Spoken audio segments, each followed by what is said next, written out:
तो वीडियो बहुत इंपॉर्टेंट होने वाला है, तो आप मेक श्योर करें कि आप वीडियो में एंड तक बने रहें, जिससे कि आप जो है प्रीवियस ईयर के जितने भी क्वेश्चंस आए थे 2023 में, उन्हें आप देख पाएँ, समझ पाएँ, सीख पाएँ। ठीक है? तो वीडियो को शुरू करते हैं।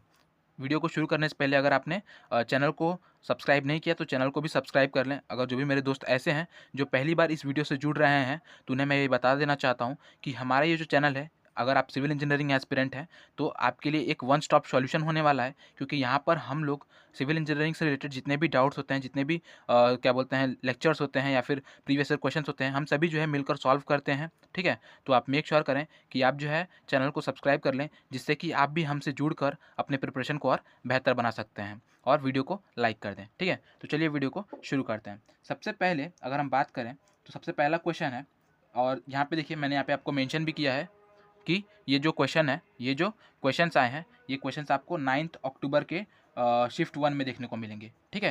ये वाले जो क्वेश्चंस है 9 अक्टूबर के शिफ्ट 1 में देखने को मिलेंगे।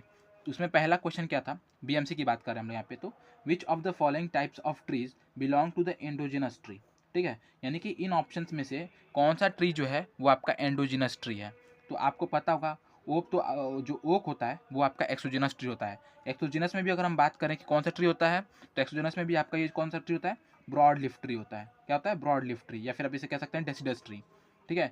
बाम्बू, जो आपका दूसरा जो ऑप्शन है वो क्या है, बाम्बू। और आपको पता होगा बाम्बू कैसा ट्री है, एक एंडोजिनस ट्री है। इसके लेक्चर्स भी मैंने आपको प्रोवाइड करके रखे थे। मैंने बताया था कि टिम्बर बहुत इंपॉर्टेंट चैप्टर होता है। पिछले वीडियो में भी बताया था कि जो मैंने आपको बताया था ना टॉप 50 टॉपिक्स, तो उसमें भी आपको मैंने ये चीज़ बताया था कि हाँ इससे बहुत सारे क्वेश्चंस बनते हैं, है ना। तो बाम्बू जो है आपका करेक्ट ऑप्शन हो जाएगा, क्योंकि ये एक जो है कैसा ट्री होता है, एंडोजिनस ट्री होता है। बात करें अगर मतलब दूसरे ऑप्शंस की, तो देवदार की अगर हम बात करें तो देवदार भी जो है एक तरह का एक्सोजिनस ट्री होता है। और एक्सोजिनस में भी कौन सा, ये होता है कोनिफर, या फिर आप कह सकते हैं कि ये सॉफ्ट वुड होता है ना। देवदार जो होता है वो सॉफ्ट वुड ट्री होता है, तो ये जो है आपका कोनिफर में आ जाएगा। पाइन भी आपका जो है कोनिफर में ही आता है। आपको याद कि अब मैंने आपको जब एग्जाम्पल बताया होगा तो मैंने आपको बताया होगा कि जो है कॉनिफर्स के एग्जाम्पल में कि क्या होता है, चीड़, देवदार, पाइन, चीड़, देवदार, पाइन, स्प्रूस, है ना। ये चार जो है मतलब मैंने आपको बताए थे। बहुत मतलब ये चार जो है वुड्स के बारे में ज़्यादा पूछा जाता है, तो इसे आप याद रखें। बाम्बू आपका करेक्ट ऑप्शन हो जाएगा। इसके बाद अगर हम बात करें अगले क्वेश्चन की, तो एज़ पर IS 3495, ठीक है, as per IS 3495 part 3 1992, soluble salts if present in bricks will cause efflorescence on the surface of bricks if the white patch deposits cover about 10% of the surface. Efflorescence is said to be, ये चीज़ में मैंने आपको brick वाले chapter में बताया था, है ना। मैंने आपको ये सभी चीज़ें पढ़ाई हुई हैं। ऑब्वियसली बीएमसी मैंने आपका कंप्लीट कराया है, तो आप देख सकते हैं कि यहाँ पे बीएमसी से कोई भी जो चीज़ें मैंने आपको पढ़ाई हैं वहाँ से बाहर नहीं नहीं आई हैं, है ना। जैसे मैंने आपको बताया था ब्रिक चैप्टर में कि जो है आपका एफ्लोरेसेंस जो होता है, ठीक है, जो आपका एफ्लोरेसेंस होता है वो कितने तरह से होता है। तो आपको मैंने बताया था कि जो एफ्लोरेसेंस होता है वो हमें जो है क्या बोलते हैं, according to our IS code 3495 हमें जो है 5 मिलता है, मतलब 5 ग्रेड मिलते हैं। पहला होता है नील, ठीक है, दूसरा होता है स्लाइट, फिर होता है मॉडरेट, फिर होता है हैवी, और फिर होता है एक्सट्रीम, है ना। 5 मिलते हैं। नील में क्या होता है, नील में जो है हमें जो हमारा वाइट पैच मिलता है वो 0 मिलता है। स्लाइट में क्या होता है, तो ये 0 to 10 वेरी करता है। कहाँ तक वेरी करता है, 0 to 10% वेरी करता है। मॉडरेट की बात करें तो 10 to 50 तक वेरी करता है, मतलब 10 to 50% ऑफ एरिया जो है वो आपका वाइट पैच से जो है गिरा होगा।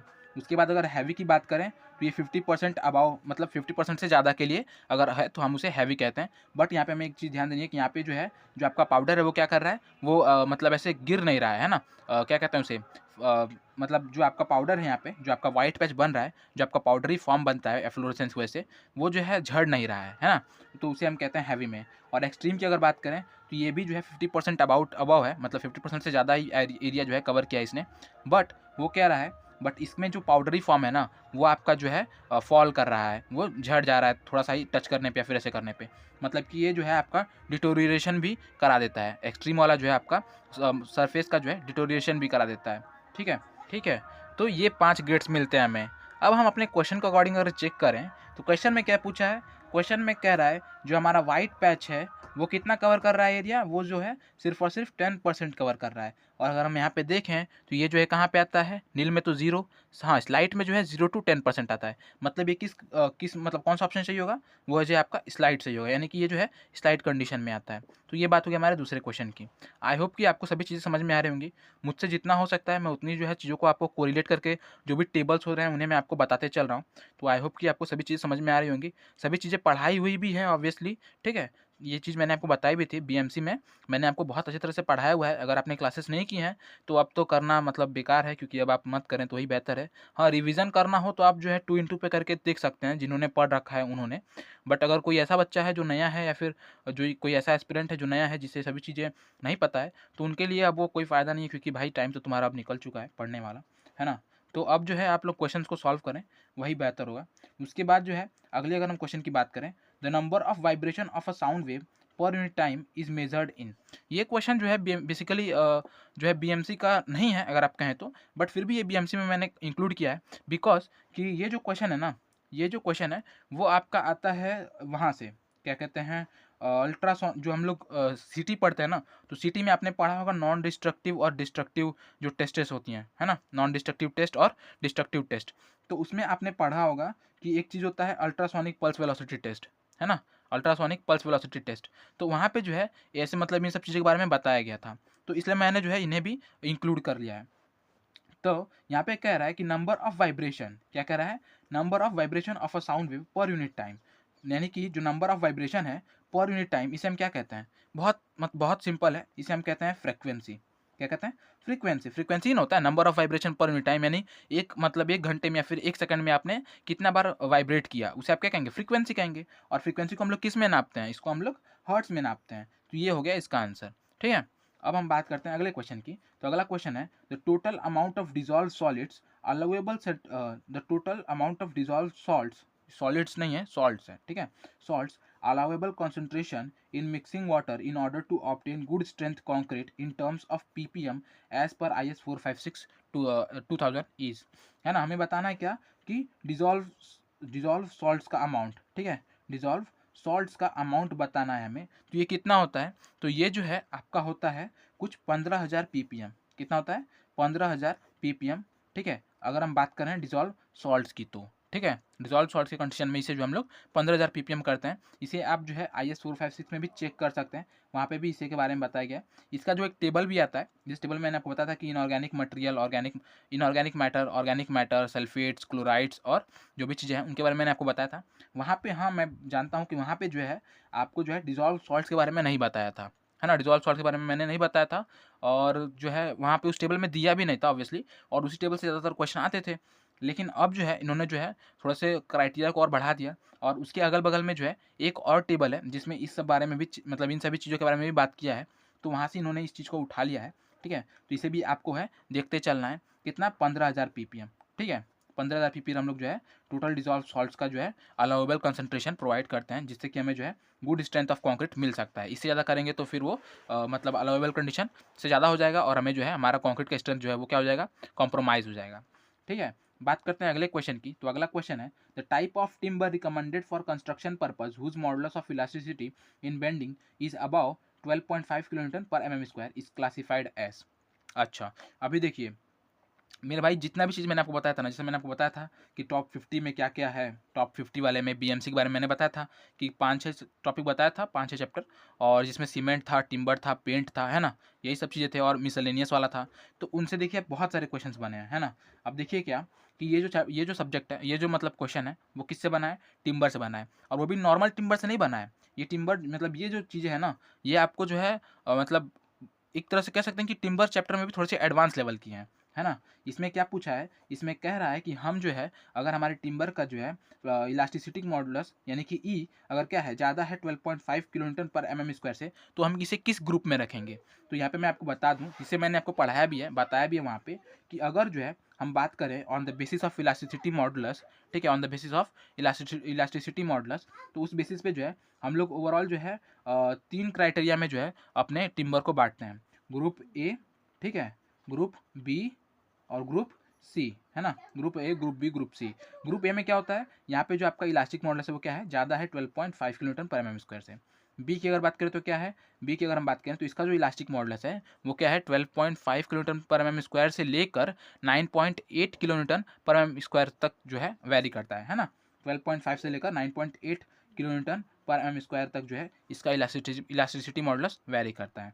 अगर हम बात करें सी की, तो इसका जो इलास्टिसिटी मॉडुलस होता है वो 9.8 से लेकर 5.6 किलोन्यूटन पर एम स्क्वायर के बीच में वैरी करता है। तो इस रेंज को आपको जो है याद रखना है। और इसके साथ साथ अगर आप बात करें तो और भी बहुत सारे क्राइटेरियाज हैं जिनके बेसिस पे जो है हम लोग जो है टिम्बर को क्या कहते हैं क्लासीफाई करते हैं। तो उसे भी आपको देख लेना है, प्रीवियस वीडियो में बता रखा है मैंने, जो भी टिम्बर वाला जो चैप्टर था उसमें मैंने आपको बता रखा है। ये तो बात हो गई basis on elasticity of modulus. एक होता है basis on the basis of availability, on the basis of availability, तो उसे भी आपको देख लेना है कि on the basis of availability अगर आप देखेंगे तो उसमें भी जो है बेसिकली हमने 3 ग्रुप्स में बांट रखा है। ठीक है, 3 ग्रुप्स में बांट रखा है, मोस्ट कॉमनली और फिर जो है रेयर या फिर जो है मतलब कि जो नहीं मिलता है। ठीक है, मोस्ट कॉमनली और रेयर। मोस्ट कॉमनली में अगर हम बात करें तो 1400 कुछ 15 होता है कि 55 होता है, 1455 होता है। 1455 मीटर क्यूब से अगर ज़्यादा आपको मिल रहा है, अगर आपके एरिया में 1455 मीटर क्यूब अगर आपको क्या मिल रहा है, अगर आपका जो वुड का जो ये है क्या कहते हैं, वुड का जो वॉल्यूम है ना, वुड का जो वॉल्यूम है, जो आपको ट्रीज देखने को मिल रही हैं, अगर उसकी आपको वॉल्यूम देखेंगे तो अगर आपको 1 किलोमीटर स्क्वायर के एरिया में है ना, 1 किलोमीटर स्क्वायर के एरिया में अगर आपको 1455 मीटर क्यूब से ज़्यादा वुड मिल जा रहा है, ठीक है, तो आप कहेंगे कि ठीक है वो जो है मोस्ट कॉमनली वुड है। अगर इसकी वैल्यू जो है 1455 से लेकर के 370 या फिर 315 होता है, 315 होता है शायद, है ना, ये जो है मतलब मुझे एकदम ऐसे फिक्स याद नहीं है, बट हाँ ये जो है वैरी इतना ही करता है 1400 से लेके 300 के बीच में, 1450 से लेके 350 के बीच में अगर आप बात करें तो 350 कर लीजिए इसे। ठीक है, 1450 से लेके 350 के बीच में जो है ये जो है वैरी करता है, तो इसे आप जो है कॉमनली कहते हैं। और अगर जो है ये 300 मतलब 350 से भी कम हो गया तो इसे हम रेयर वुड कहते हैं। ठीक है, तो ये बात हो गई इस on the basis of this criteria, on the basis of availability criteria. ठीक है, अब क्योंकि अब आप भी सोचेंगे कि मुझे भी याद नहीं है, मैं नहीं बता पा रहा हूँ आपको, तो ऑब्वियसली बहुत सारी चीज़ें हैं याद करने के लिए। और मैंने मतलब क्योंकि मेरा भी अभी तक पूरा रिवीजन नहीं हुआ है, मुझे भी रिवीजन करना है, लास्ट टाइम चल रहा है, सभी का रिवीजन करना बाकी होगा। कुछ न कुछ चीज़ें छोटी छोटी न्यूमेरिकल्स, छोटे छोटे नंबर्स जो होता है ना, जैसे एक प्रोबेबिलिटी अगर आपने पढ़ी होगी सर्वेइंग में तो आपको पता होगा कि जो लोगों से जो है बड़ी गलतियाँ नहीं होती हैं, छोटी गलतियाँ ज़्यादा होती हैं, है ना। बड़ी गलतियाँ होने की चांसेस कम होती हैं क्योंकि लोगों को डर होता है कि भाई बड़ी गलती मैं कैसे कर सकता हूँ, बट हाँ छोटी गलतियाँ से लोग नहीं डरते और छोटी गलतियाँ ज़्यादा करते हैं। तो ये चीज़ जो है सबके साथ होती है, मेरे साथ भी है, आपके साथ भी है, सभी के साथ होती हैं। तो इसी की वजह से सिली मिस्टेक होता है, आप जानते होंगे, इसी की वजह से सिली मिस्टेक्स भी होती हैं हमारे। और एक और चीज़ कि ये जो नंबर्स है ना, इन नंबर्स को आपको जो है मतलब एक कहते हैं एक रेंज याद करके रखना है ना, एक रेंज याद करके रखना है, इतना भी प्रिसाइज नहीं होना है क्योंकि आपको जो है ज़्यादा वहाँ पे दिमाग नहीं खपाना है, एक रेंज याद करके चलना है जिससे कि आपको जो है बेसिकली क्वेश्चंस को सॉल्व कर पाएँ। और क्योंकि बहुत सारी चीज़ें हैं, अभी आप एनवायरमेंटल जान रहे हैं, एनवायरमेंटल इंजीनियरिंग में कितनी सारी क्या बोलते हैं न्यूमेरिकल वैल्यूज़ हैं, फिर वहाँ पे कितनी क्या बोलते हैं अदर सब्जेक्ट्स में कितनी सारी न्यूमेरिकल वैल्यूज़ हैं, आरसीसी में खुद में कितनी न्यूमेरिकल वैल्यूज़ हैं, उन सब चीज़ों को याद करना होता है। तो मैं आपको यही प्रेफर करूँगा कि आपकी जो भी चीज़ें हैं आप ये मेक श्योर करें कि उनको जो है आप याद करें, बट उन्हें एक रेंज में याद करके रखें जिससे कि आपको जो है उन्हें क्या बोलते हैं रिमाइंड करने में या फिर रिकॉल करने में बहुत ज़्यादा आसानी हो, जैसे मैंने यहाँ पे किया। ठीक है, 1455 1450 के आसपास है, तो 1450 अगर याद रखेंगे तो ऑब्वियसली आपको तुरंत याद आ जाएगा कि हाँ 1455 आपका सही होगा। 1450 लेके 350 तक और फिर 350 से नीचे। ठीक है, तो इस तरह से ये हम कर सकते हैं। बात करते हैं अगर हम क्वेश्चन की, the type of timber recommended for construction purpose whose modulus of elasticity in bending is about 12.5 kilometre per mm² is classified as. तो इसे हम जो है ग्रुप ए में ही बांट के रखेंगे, है ना, मैंने आपको बताया था ना, ग्रुप ए के लिए 12.5 किलोमीटर पर mm² से ज़्यादा हुआ तो हम इसे ग्रुप ए में बांट के रखते हैं। अच्छा, अब अगला क्वेश्चन क्या है, तो which of the following is an acoustical property of a construction material, है ना। अकॉस्टिकल प्रॉपर्टी, अकॉस्टिकल प्रॉपर्टी का मतलब क्या होता है, ऐसी कोई प्रॉपर्टी जो कि किससे रिलेटेड हो, जो कि साउंड से रिलेटेड हो, है ना, जो कि साउंड से रिलेटेड हो। और यहाँ पे अगर हम ऑप्शन पढ़ेंगे तो थर्मल रेजिस्टिविटी, तो इससे तो साउंड का कोई लेना देना नहीं है। क्रीप, तो इससे भी साउंड का कोई लेना देना नहीं है। हाइग्रोस्कोपिसिटी, तो इससे भी साउंड का कोई लेना देना है। ट्रांसमिशन, हाँ इससे हमारा साउंड का लेना देना है। ट्रांसमिशन मतलब जो है आपके साउंड का जो है आप एक तरह से कह सकते हैं कि ट्रांसपोर्टेशन, जो साउंड का ट्रांसपोर्टेशन होता है उसे हम ट्रांसमिशन कहते हैं, है ना। तो ये जो है ऑप्शन आपका सही हो जाएगा। ठीक है, इसके बाद हम बात करते हैं a proper compaction of a freshly prepared concrete results in. एक जो है proper compacted freshly prepared concrete है तो उससे क्या मतलब उससे हमें क्या क्या मिलता है। तो यहाँ पे हम अगर बात करें achieving maximum strength of concrete, हाँ ये तो हमें मिलता है। Expelling and trapped air in concrete, हाँ ये भी हमें मिलता है। Change in finest models of aggregate, ये हम नहीं कर सकते है ना, फाइनेस्ट मॉडल्स को हम लोग क्या कर सकते हैं, चेंज नहीं कर सकते हैं, है ना। तो यहाँ पे जो है हमें सिर्फ और सिर्फ 1 और 2 ही मिल रहा है, यानी कि ऑप्शन बी आपका सही हो जाएगा। ठीक है, इसके बाद हम बात करते हैं अगले क्वेश्चन की। The standard consistency test of cement is conducted by using, जो हमारा स्टैंडर्ड कंसिस्टेंसी टेस्ट होता है सीमेंट का, मैंने बताया था ना सीमेंट से कितने सारे क्वेश्चन आ रहे हैं, देख रहे हैं, ये भी आप सीमेंट कंक्रीट से आया है, ये सीमेंट से है ना। अभी आगे देखेंगे तो बहुत सारे क्वेश्चन और मिलेंगे आपको। तो स्टैंडर्ड कंसिस्टेंसी टेस्ट की बात करें तो इसे हम किससे यूज़ करते हैं, इसे हम वाइकेट्स एपरेटस के थ्रू जो है सॉल्व मतलब ये करते हैं, फाइंड आउट करते हैं, डिटरमाइन करते हैं। तो यहाँ पे आपका वाइकेट्स एपरेटस जो है आंसर हो जाएगा। अगर हम बात करें कैसाग्रेंडी एपरेटस की, तो जो आपका कैसाग्रेंडी एपरेटस होता है, मैंने आपको सॉइल मैकेनिक्स में बताया था कि इसका यूज़ हम किस लिए करते हैं, तो कैसाग्रेंडी एपरेटस का हम लोग यूज़ करते हैं अपने लिक्विड लिमिट को निकालने के लिए। किसको निकालने के लिए, लिक्विड लिमिट को निकालने के लिए। ब्लेन शेयर परमेबिलिटी टेस्ट की किसके लिए यूज़ करते हैं, तो ब्लेन शेयर परमेबिलिटी टेस्ट हमें जो है स्पेसिफिक सरफेस एरिया मिलता है सीमेंट का, है ना, स्पेसिफिक सरफेस एरिया मिलता है हमें सीमेंट का। ली चैटलियर्स एपरेटस की बात करें तो ली चैटलियर्स एपरेटस से हम लोग क्या निकालते हैं, साउंडनेस निकालते हैं। तो इस तरह से जो है आपको चारों जो चीज़ों हैं, चारों जो ऑप्शंस हैं उनके बारे में जानना है, जिससे कि अगर आपको आंसर नहीं भी आ रहा है ना तो आप एलिमिनेट कर पाएंगे, है ना। जो एलिमिनेशन मेथड होता है ना वो बहुत ज़्यादा कारीगर होता है। बेसिकली एसएससीजे की अगर बात करें तो इसमें तो एलिमिनेशन मेथड और भी बहुत ज़्यादा हेल्पफुल होता है, क्योंकि अगर आपको मालूम है कि हाँ ये, जैसे मान लीजिए मुझे नहीं पता कि इसमें से कौन सा ऑप्शन होगा, है ना, मैंने नहीं पढ़ा, बट मुझे पता है कि हाँ ली चैटलियर्स एपरेटस किस लिए यूज़ होता है, मैंने ब्लेन शेयर परमेबिलिटी टेस्ट के बारे में पढ़ा है, मैंने कैसाग्रेंडी के बारे में पढ़ा है, तो मुझे, और वाइकेट सेपरेटर के बारे में मैंने नहीं पढ़ा, मुझे नहीं पता कि वाइकेट सेपरेटर्स हम लोग किस लिए यूज़ करते हैं। तो मैं क्या करूँगा, कैसाग्रेंडी यहाँ पढ़ा हुआ है लिक्विड लिमिट के लिए, ब्लेन शेयर परमेबिलिटी टेस्ट इसे स्पेसिफिक सरफेस एरिया के लिए पढ़ा हुआ है, ली चैटलियर्स हमने पढ़ा हुआ है साउंडनेस के लिए। तो ये तीनों तो होंगे नहीं, तो हुआ कौन, जो हमारा बचा हुआ है एलिमिनेटेड जो है। तो इसे इस तरह से हम लोग जो है एलिमिनेट करके भी जो है ऑप्शंस को फाइंड आउट कर सकते हैं, है ना। इसके बाद बात करते हैं अगले क्वेश्चन की। तो which of the following is obtained by rotating a log of would against a sharp knife of rotary cutter, है ना। तो इसमें पूछ रहा है कि अगर हम किसी लॉग ऑफ वुड को रोटेट करके एक शार्प नाइफ ऑफ कटर के थ्रू जो है कि इनमें से कौन से प्रोडक्ट को हम लोग निकाल सकते हैं।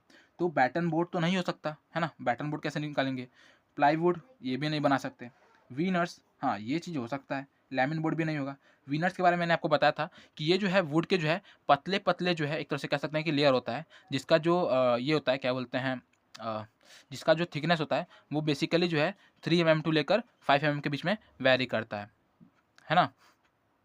जिसका जो थिकनेस होता है वो कितना होता है, जिसका थिकनेस जो है हम लोग का 0.4 टू 0.6 होता है ना, 0.4 टू 0.6 mm के बीच में जो है इसका थिकनेस होता है। तो इसे हम विनर्स कहते हैं। इसके ही हेल्प से जो है हम लोग बहुत सारे वुड प्रोडक्ट्स को बनाते हैं, लाइक प्लाईवुड हो गया आपका, है ना। तो इस तरह से जो हम लोग मतलब इस क्वेश्चन का जो आंसर होगा वो कौन सा होगा, विनर हो जाएगा। इसके बाद हम बात करते हैं अगले क्वेश्चन की। तो अगला क्वेश्चन क्या है, which of the following method explains the process of under water concreting, है ना।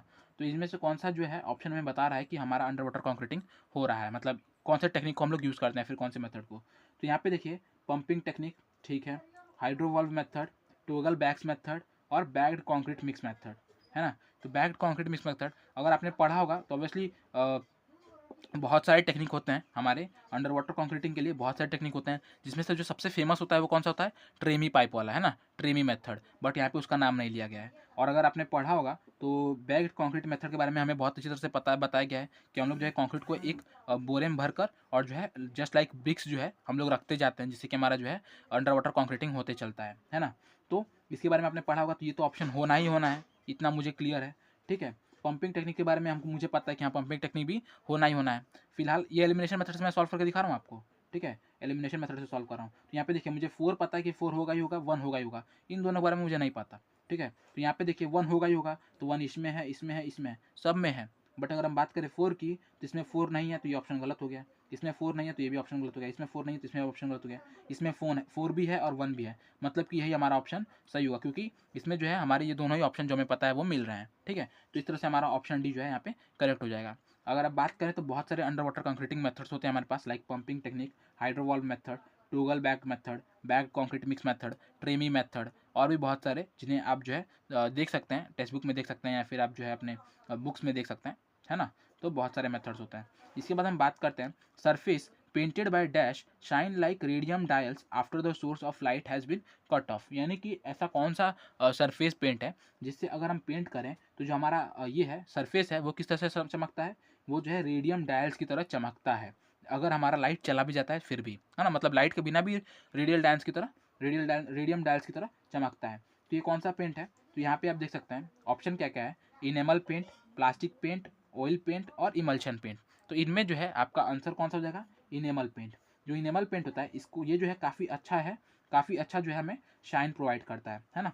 जो हमारा इनेमल पेंट होता है वो काफ़ी अच्छा हमें शाइन प्रोवाइड करता है। अगर हम बात करें मतलब अगले मतलब ये जो बचे हुए ऑप्शन हैं उनके बारे में, तो प्लास्टिक पेंट, तो इसमें जो है हम लोग जो है प्लास्टिक यूज़ करते हैं, जो है प्लास्टिक यूज़ करते हैं एज आवर बेस, ठीक है, एज आवर बेस, जो इसमें हमें प्लास्टिक यूज़ करते हैं। और इसको लिए जो है प्लास्टिक पेंट के बारे में मतलब यही चीज़, और कुछ ऐसा खास नहीं है इसमें, इस मतलब इस टॉपिक से रिलेटेड। ऑयल पेंट्स की अगर बात करें तो ऑयल पेंट्स जो है एक बहुत जल्दी सूख जाते हैं, ठीक है, जो आपके ऑयल पेंट्स होते हैं वो बहुत जल्दी सूखते हैं।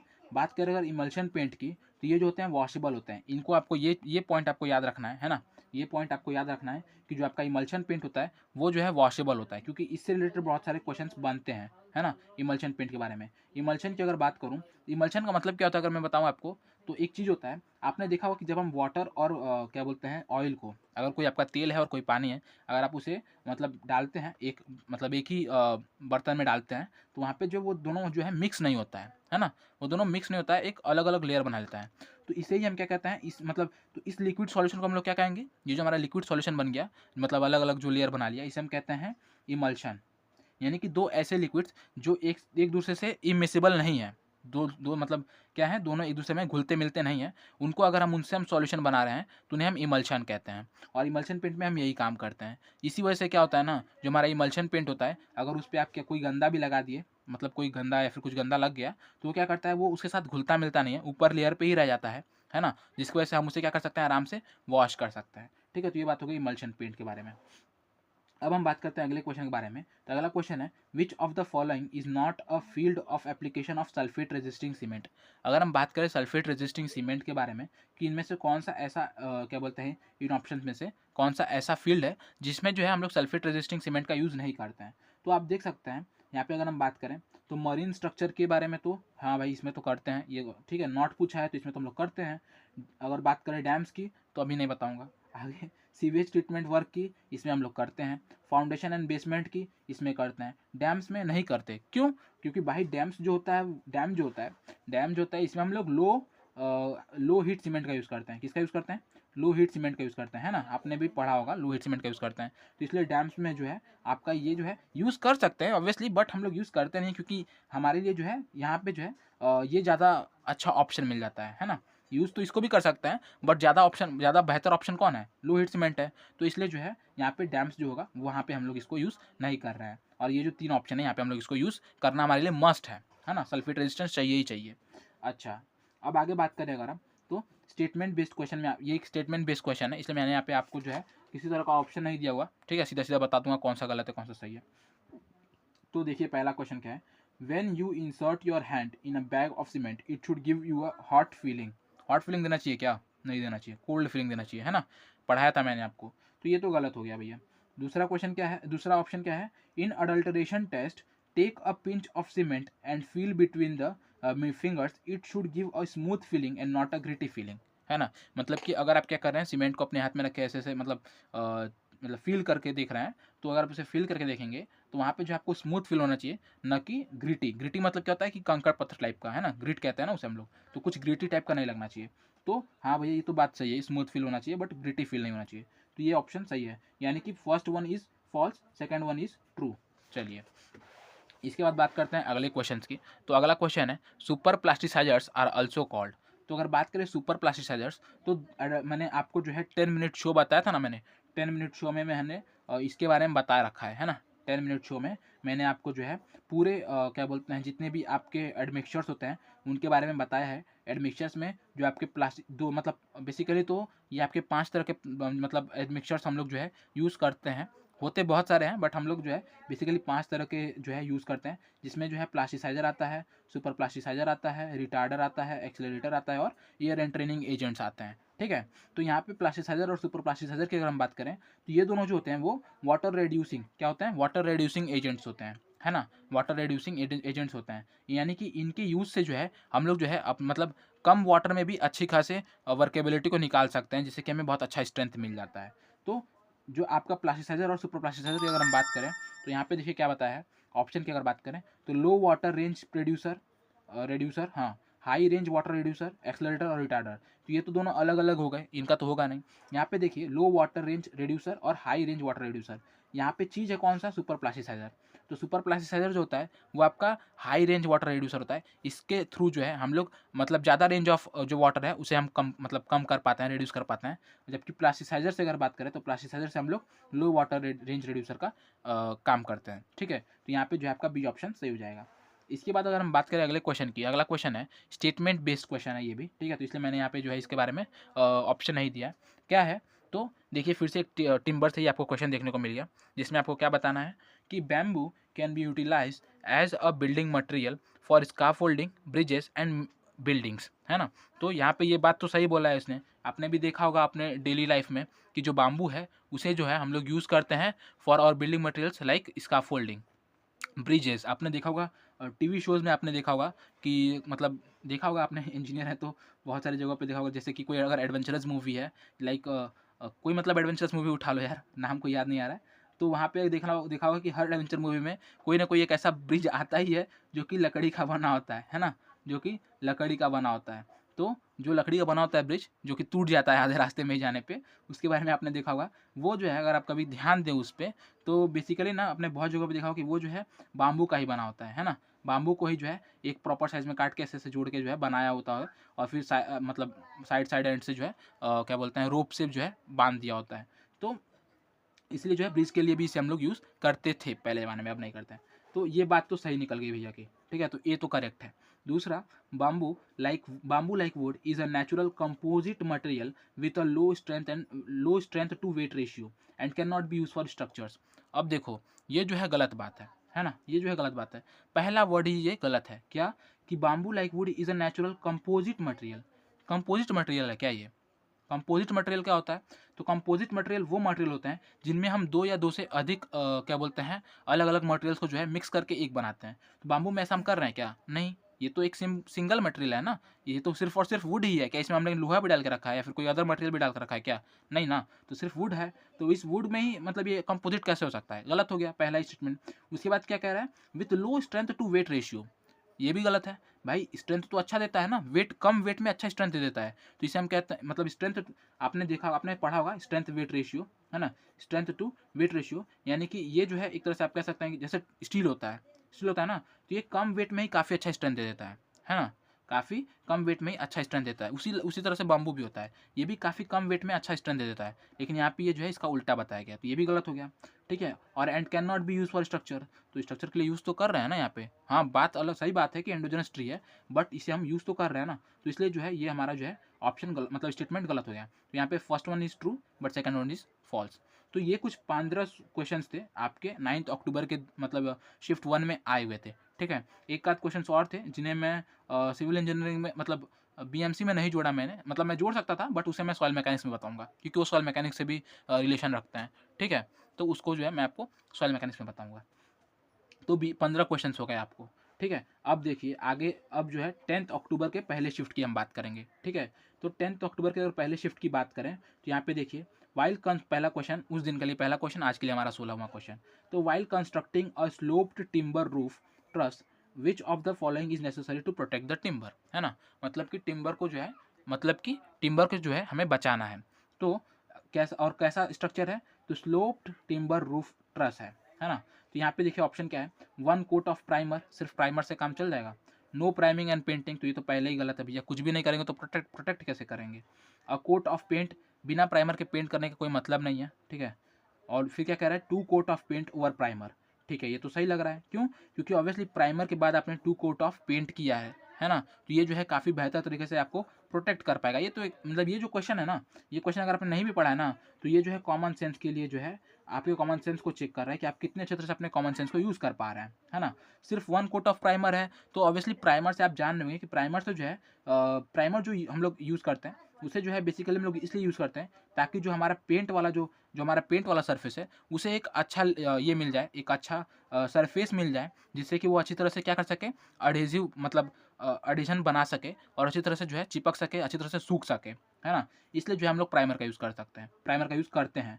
बट ये बिना प्राइमर के तो पेंट करेंगे नहीं और सिर्फ प्राइमर से कुछ उखड़ने वाला नहीं है, तो इसलिए जो है हम लोग 2 कोट ऑफ पेंट और प्राइमर का यूज़ करेंगे, है ना? तो इस तरह से इस क्वेश्चन को आप लोग सॉल्व कर सकते हैं with the help of your common sense.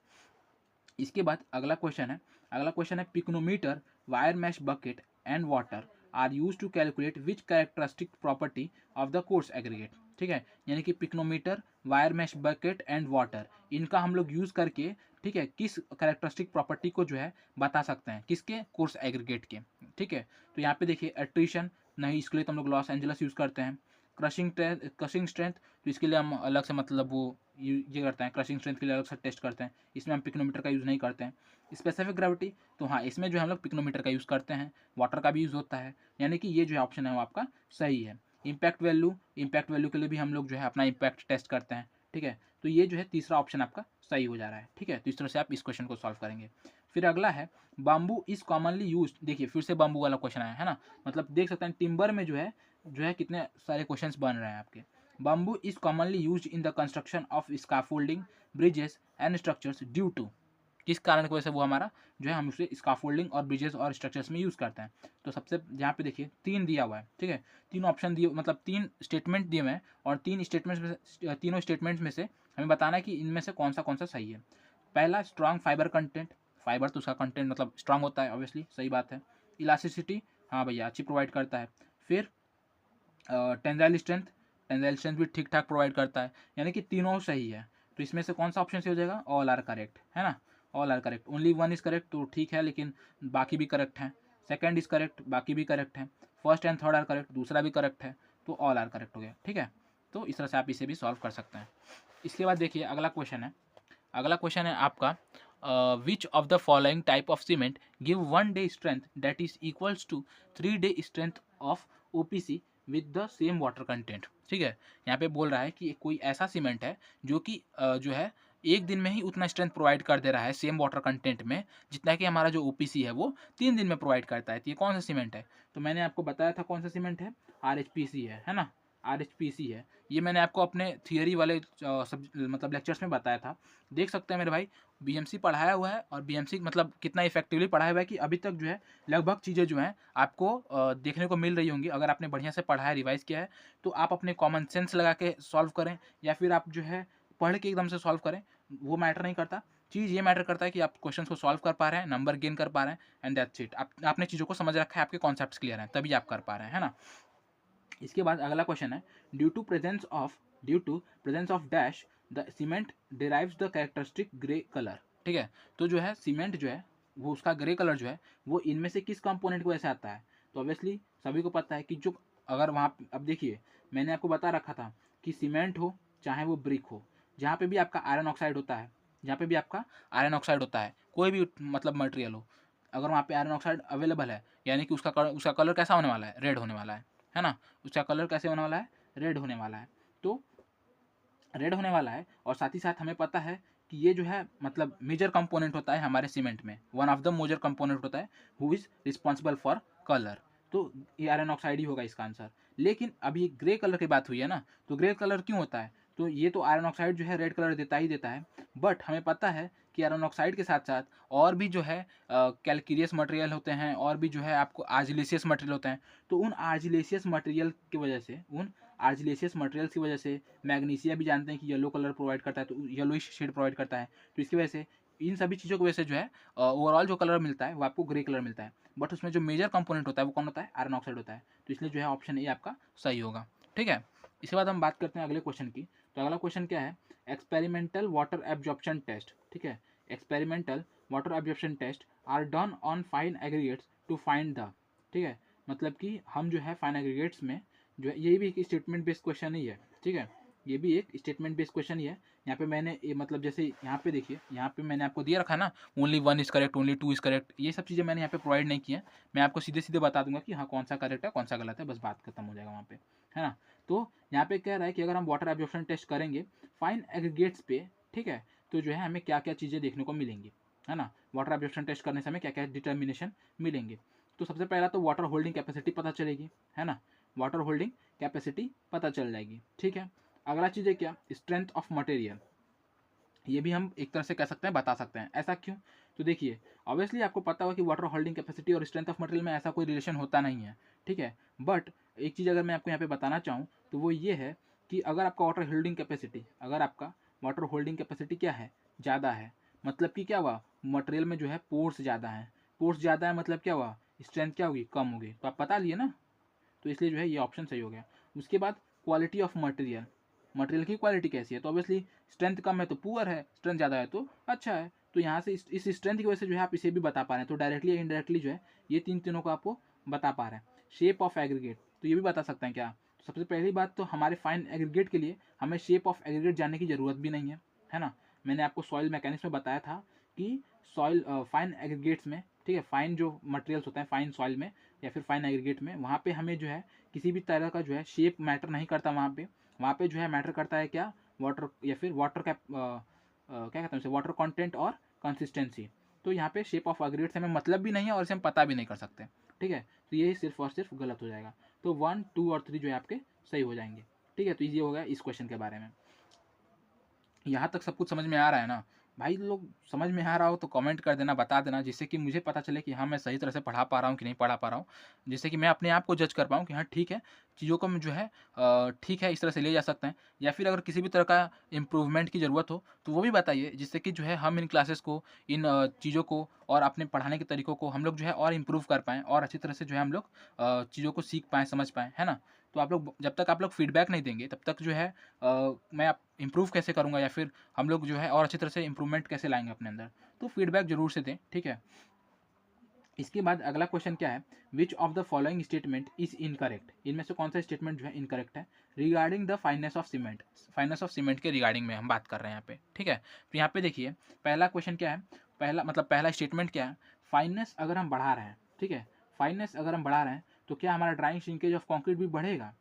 तो बात तो सही है, फाइननेस बढ़ाया तो श्रिंकेज भी बढ़ेगा, है ना, ये चीज़ तो कॉमन सी बात है। तो ये तो सही है, हमें बताना कौन सा है इनकरेक्ट।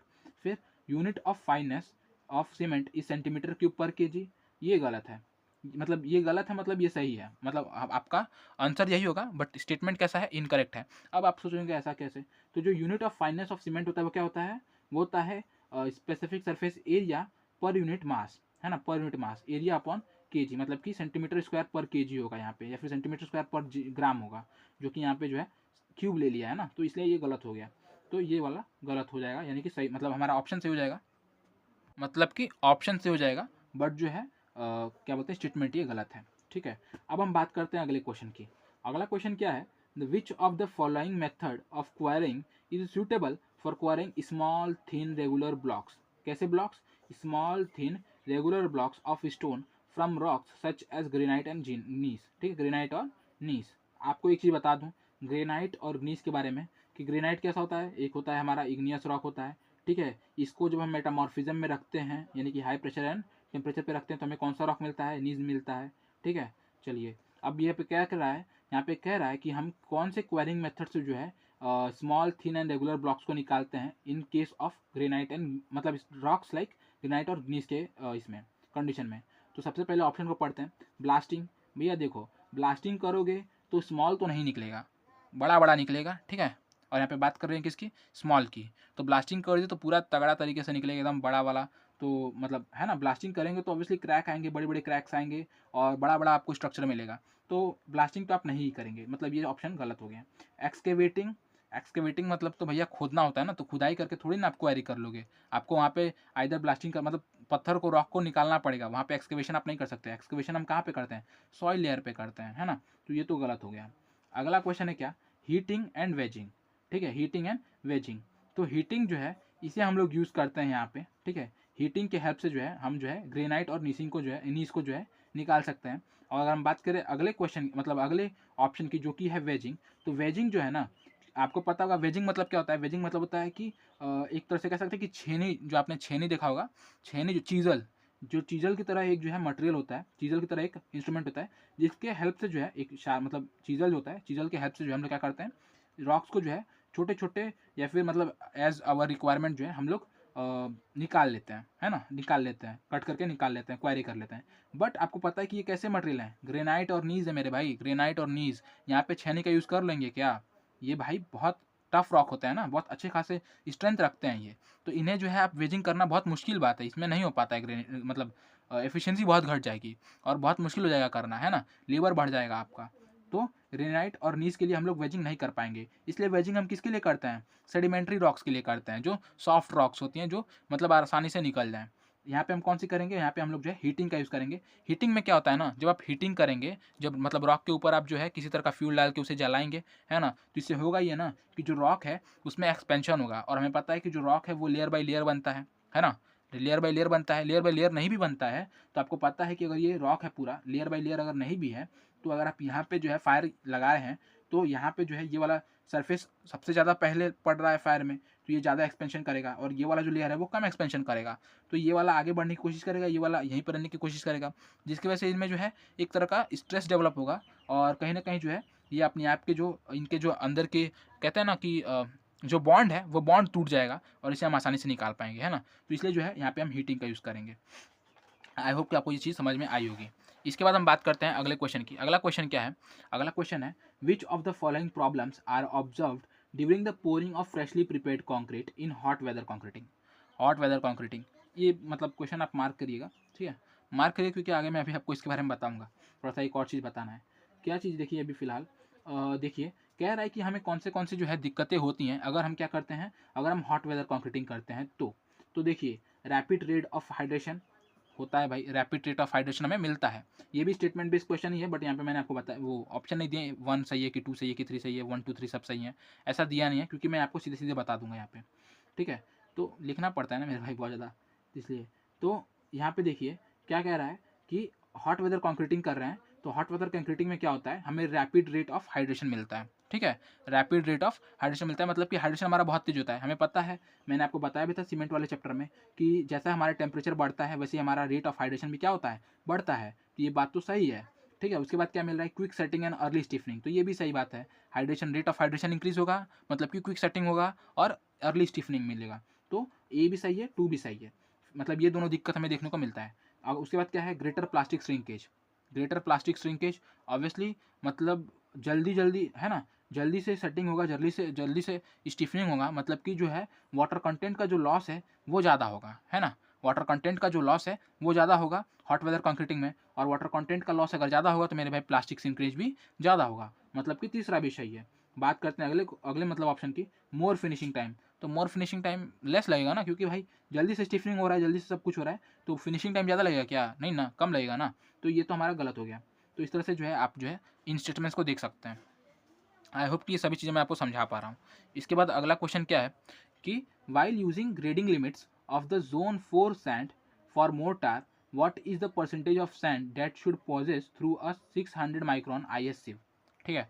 तो यहाँ पे आप देखिए ये जो क्वेश्चन है ना, ये थोड़ा सा आप कह सकते हैं कि टफ है ना। टफ इसलिए है क्योंकि यहाँ पे जो है एक IS 383 ने क्या किया है, हमारे जो एग्रीगेट्स है ना, हमारे एग्रीगेट्स को जो है 4 जोन में जो है डिवाइड करके रखा है। आप जानते भी होंगे, आपने पढ़ा भी होगा, जोन 1, जोन 2, जोन 3 और जोन 4, ऐसे करके 4 जोन्स को डिवाइड कर रखा है अलग अलग साइज़ के लिए। और यहाँ पे उन्होंने बताया कि अगर आपका ये साइज़ है तो आपका जो अगर आपके एग्रीगेट में जो है पासिंग परसेंटेज कुछ इतना है तो ये किस जोन में आ रहा है, इस तरह से उन्होंने क्लासीफाई करके रखा है। मैं आपको, आप मेरे व्हाट्सएप ग्रुप से जुड़ जाइए, है ना, आप लोग मेरे व्हाट्सएप ग्रुप से जुड़ जाइए, मैं आपको ये जो टेबल है वो प्रोवाइड कर दूंगा वहाँ पे। आइदर आप टेलीग्राम चैनल पर जुड़ जाइए, मैं वहाँ पे भी आपको प्रोवाइड कर दूंगा, ठीक है। दोनों का ही लिंक मैंने डिस्क्रिप्शन में दे रखा है, जो भी मेरे ऐसे नए दोस्त हैं उनके लिए, जो पहले से जुड़े हुए हैं उनके लिए तो चानी ही है, ठीक है। तो ये चीज़ हो गया, इन्होंने ऐसे डिवाइड करके रखा है। अब क्या होता है ना, अब इन्होंने यही पूछ लिया कि बताओ अगर 600 माइक्रोन का IS सिव है और हम जोन 4 में बात कर रहे हैं, तो हमारा जो परसेंटेज पासिंग है वो कितना होना चाहिए। बहुत मुश्किल है ये काम याद करना, ऑब्वियसली मैं मानता हूँ बहुत मुश्किल है ये क्वेश्चन। अगर आपको आए और अगर कोई मतलब ऑप्शन अगर आपको नहीं सही लग रहा है कोई, तो आप छोड़ दें। बट यहाँ पे अगर मैं आपको बताना चाहूँ, कुछ ऐसी चीज़ें हैं जिन्हें अगर आप जानते हैं तो आप जो है एक कह सकते हैं कि एलिमिनेशन मेथड से आप सॉल्व कर पाएंगे, मतलब अच्छा खासा एलिमिनेशन कर पाएंगे, है ना। और बहुत ज़्यादा अच्छी चांसेस है कि आप इन क्वेश्चंस को ऐसे तरह इन मतलब ऐसे क्वेश्चंस को आप ले भी लें, मतलब सही भी कर लें। तो देखिए क्या चीज़ होता है, सबसे पहला बात जो आपको पता होना चाहिए वो क्या होना चाहिए कि ज़ोन 1 से लेकर अगर आप ज़ोन 1 से ज़ोन 4 की तरफ जाएँगे ना, मतलब कि अगर आप ज़ोन 1 की बात करें वो और ज़ोन 4 की बात करें वहाँ पे, मतलब एक ही साइज़ के लिए, तो जो आपके पार्टिकल्स हैं वो क्या होती हैं? फाइन होती चली जाती हैं। क्या होती चली जाती हैं? फाइन होती चली जाती हैं। मतलब कि ज़ोन 1 की अगर बात करें, अगर आपका सिर्फ़ और सिर्फ़ 70% ही पास हो पा रहा है, तो अगर आप ज़ोन 4 की पास करेंगे, तो ये इससे भी ज़्यादा फाइन है, तो ये कहीं 90% पास हो जाएगा, है ना? ज़ोन 4 जो है ज़्यादा फाइन होता है इन कंपैरिज़न ऑफ ज़ोन 1 के। तो इस चीज़ को आपको याद रखना है, ठीक है? इस चीज़ को आपको याद रखना है। दूसरी चीज़ आपको ये बात रखनी है कि अगर ज़ोन 4 की बात किया है ना, तो ज़ोन 4 में आपको एक बहुत अच्छी चीज़ ये देखने को मिलेगी कि यहाँ पे बेसिकली जो चीज़ें होती हैं, मतलब बेसिकली जो आपको परसेंटेज पासिंग देखने को मिलेगा, वो लगभग-लगभग जो है 100 के बहुत आस-पास ही होता है, बहुत दूर नहीं जाता है, क्योंकि फाइन है सब, फाइन सैंड है ना? तो इसीलिए अगर हम यहाँ पे बात करें तो 0 से 15 तो आपको ऐसे ही कैंसिल हो जाएगा, क्योंकि यहाँ पे मैंने आपको बताया कि लगभग-लगभग जो है बहुत अच्छा परसेंटेज पासिंग देखने को मिलता है यहाँ पे। तो 0 से 15 ऐसे ही कैंसिल हो गया। 40 से 100 भी खत्म हो जाएगा, ये भी बहुत मतलब जैसा सेकंड कंडीशन मेरा फॉलो नहीं कर पा रहा है यहाँ पे। बट 80 से 100 और 70 से 100 जो है, ये दोनों जो है आपको कहीं न कहीं कन्फ्यूज़ करेंगे, ठीक है? और यहाँ पे अगर आप बात करें ऑप्शन की, तो कौन-सा ऑप्शन चाहिए? तो यहाँ पे जो है 80 से 100 जो है वो आपका सही है, ठीक है? 80 से 100 जो है वो आपका सही है। मतलब यहाँ पे ऑब्वियसली आपको जो है थोड़ा-सा डाउट होगा कि 80 वाला करें कि 70 वाला करें। तो ये जो है तब आप तभी कर पाएँगे जब आपने क्या किया होगा, टेबल देख रखा होगा। जैसे मैंने देख रखा है, तो ठीक है, मैंने देख रखा है तो मुझे पता है कि ये चीज़ें हैं। इन चीज़ों से मैंने क्या किया, सबसे पहले एलिमिनेशन किया। एलिमिनेशन करने के बाद मुझे 2 ऑप्शंस जो है आस-पास देखने को मिल गए। अब मैंने क्या किया, अब मैंने इन 2 क्वेश्चन्स में जो है, क्योंकि मैंने टेबल देख रखा है, तो मुझे पता है कि किसके आस-पास जो है मुझे नंबर देखने को मिले थे उस टेबल में। मैं उसके आस-पास का जो नंबर है उन्हें कर ले जाऊँगा, ठीक है? तो यहाँ पे जो है 80 से 100 हमें देखने को मिलेगा। मैं आपको टेबल जो वहाँ पे प्रोवाइड कर दूँगा, ठीक है? तो ये जो है इस क्वेश्चन का आंसर हो गया 80 से 100। ये क्वेश्चन जो है बहुत बच्चे छोड़ देते हैं, ऑब्वियसली कोई दिक्कत नहीं है अगर आप छोड़ते हैं, तो मैं ये नहीं कहता कि ठीक है, गलत बात है, आप छोड़ भी सकते हैं, क्योंकि ज़रूरी नहीं है कि हर बार जो है आपका ज़ोन 4 ही पूछे, ज़ोन 2 या फिर ज़ोन 3 भी पूछ सकता है, जहाँ पे जो है आपको नंबर्स याद करना बहुत मुश्किल हो जाएँगे, है ना? तो वहाँ पे जो है आप छोड़ सकते हैं क्वेश्चन। बट अगर ऐसा आसान क्वेश्चन आता है, लाइक अब पूछ देता है कि बताओ 4.75 है ना? 4.75 है और वहाँ पे जो है हमें बताना है कि भाई परसेंटेज पासिंग कितना होगा, तो ऑब्वियसली वहाँ पे 100 होगा, है ना? सीव साइज़ बड़ा है, तो फाइन सैंड के लिए अगर देख रहे हैं तो भाई हमारा पासिंग 100% होगा, तो वहाँ पे आप बता सकते हैं। बट अगर कोई ऐसा मतलब रैंडमली कोई गलत मतलब ऐसा साइज़ पूछ ले रहा है जिसके बारे में आपको नहीं पता, तो आप इस क्वेश्चन को छोड़ सकते हैं। बट देख सकते हैं कि क्वेश्चन एक बार पढ़ लेना है, क्वेश्चन देख लेना है कि हाँ, क्वेश्चन अप्रोचेबल है कि नहीं है। अप्रोचेबल है तो अप्रोच करें, अदरवाइज़ छोड़ दें, समय ना बर्बाद करें। ठीक है? तो ये हो गया इस क्वेश्चन के बारे में। अगला क्वेश्चन है स्टेटमेंट बेस्ड क्वेश्चन। मतलब ये भी स्टेटमेंट बेस्ड क्वेश्चन है। ठीक है? पहला क्या है? The placing of veneers normal to each other increases the longitudinal and transverse strength of plywood. तो भाई सही बात है, विनर्स के बारे में मैंने आपको बता रखा है। अगला स्टेटमेंट क्या है? Plywood possesses uniform tensile strength in all direction. तो ये भी बात सही है, यानी कि दोनों ही जो है हमारे ऑप्शंस सही हैं। ठीक है? दोनों ही ऑप्शन सही है। जो हमारा विनर्स होता है उन्हें हम क्या करते हैं, उन्हें हम जो है एक दूसरे के नॉर्मल यानी कुछ इस तरह से बिछा के रखते हैं, ठीक है? मतलब पहला लेयर, मतलब पहला विनर जो हम रखेंगे, उनका जो ये क्या बोलते हैं, आप कह सकते हैं कि उनका जो फाइबर जो होते हैं, ठीक है? जो उनके जो फाइबर होते हैं या फिर उनके जो हाँ, जो उनके फाइबर होते हैं वो कुछ इस तरह से हैं, तो जो उसके ऊपर हम लोग जो रखेंगे, जो विनर रखेंगे, उसके फाइबर्स हम जो है उस फाइबर के नॉर्मल रखेंगे, यानी कि 90 डिग्री पे रखेंगे। फिर इसके ऊपर रखना हो तो फिर इसके ऊपर ऐसे रख के फिर इसके ऊपर ऐसे रखेंगे। और इस तरह से करके जो है हम जो है जितनी भी हमें मोटाई या फिर जितनी भी लेयर्स की जो है हमें विनर्स या फिर प्लाईवुड चाहिए, उनको हम लोग करके उसके बाद फिर हम उसे प्रेस कर लेते हैं, ठीक है?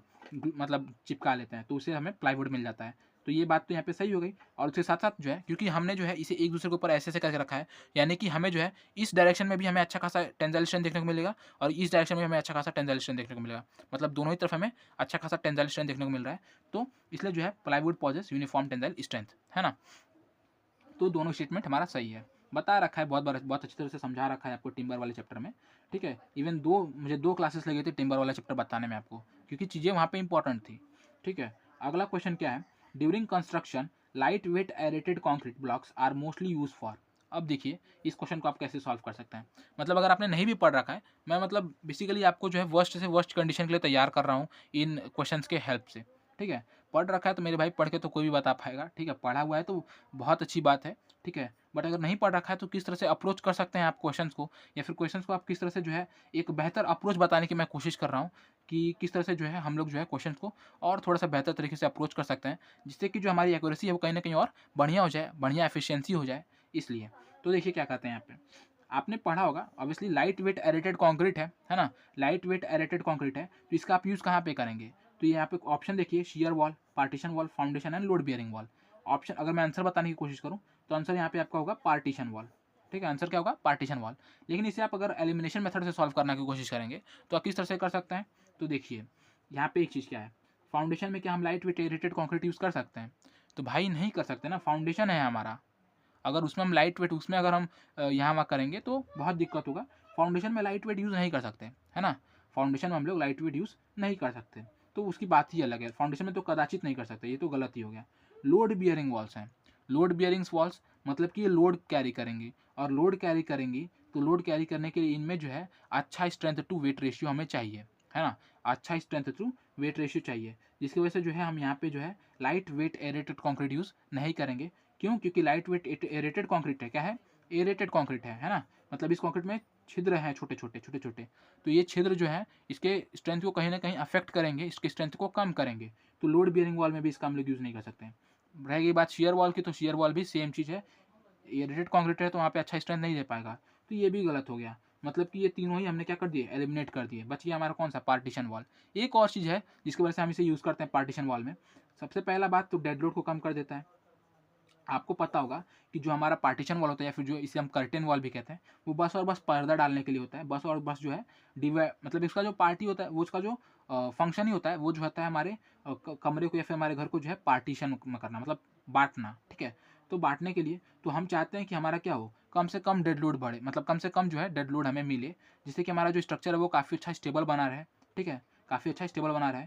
तो लाइट वेटेड है तो डेड लोड कम कर रहा है। दूसरा चीज़ क्या है? एरेटेड है। एरेटेड है मतलब क्या कि इंसुलेशन का अच्छा खासा प्रॉपर्टी हमें प्रोवाइड करेगा, तो इसे हम पार्टीशन के लिए यूज़ कर सकते हैं। ये कुछ ऐसी प्रॉपर्टीज़ हैं जिनकी वजह से हम इसे यूज़ कर सकते हैं। ठीक है, तो ये बात हो गई इस क्वेश्चन की। इसके बाद हम बात करेंगे एज पर IS 2386, है ना, एज पर IS 2386 पार्ट 4 की 1963, the aggregates crushing value shall not exceed dash for concrete for bearing course such as runways etcetera, है ना। तो यहाँ पे देखिए, यहाँ पे बात हो रहा है किसके लिए, कि अगर आप जो है वियरिंग कोर्स के लिए यूज़ कर रहे हैं एग्रीगेट को, तो उसमें जो क्रशिंग वैल्यू वो कितना से वैल्यू से ज़्यादा नहीं होना चाहिए। तो ये तो बहुत बार बताया हुआ है 30%, 30% से जो है आपका क्रशिंग वैल्यू ज़्यादा नहीं होना चाहिए, अदरवाइज आप जो है उसे वियरिंग कोर्स के लिए यूज़ नहीं कर सकते, है ना। क्रशिंग वैल्यू की बात हुई है। अच्छा, अब मैं आपको बता रहा हूँ क्या, अब मैं आपको बताने वाला हूँ ये वाला, देखिए फिर स्टेटमेंट बेस्ड क्वेश्चन आ गया। ठीक है, यहाँ पे क्या दिया है, laminates are the products made by bonding together two or more layer of material. Laminates, ठीक है, लैमिनेट्स का मतलब भी होता है, आपने पढ़ा होगा लैमिना, लैमिना वर्ड आपने सुना होगा अगर आपने इंजीनियरिंग किया है तो। लैमिना मतलब होता है एक पतला परत, है ना, एक पतला परत। तो लैमिनेट्स का मतलब भी होता है कि दो या दो से ज़्यादा जो लेयर से मिलकर बना हो। तो ये तो ऑप्शन सही है, मतलब ये स्टेटमेंट करेक्ट है।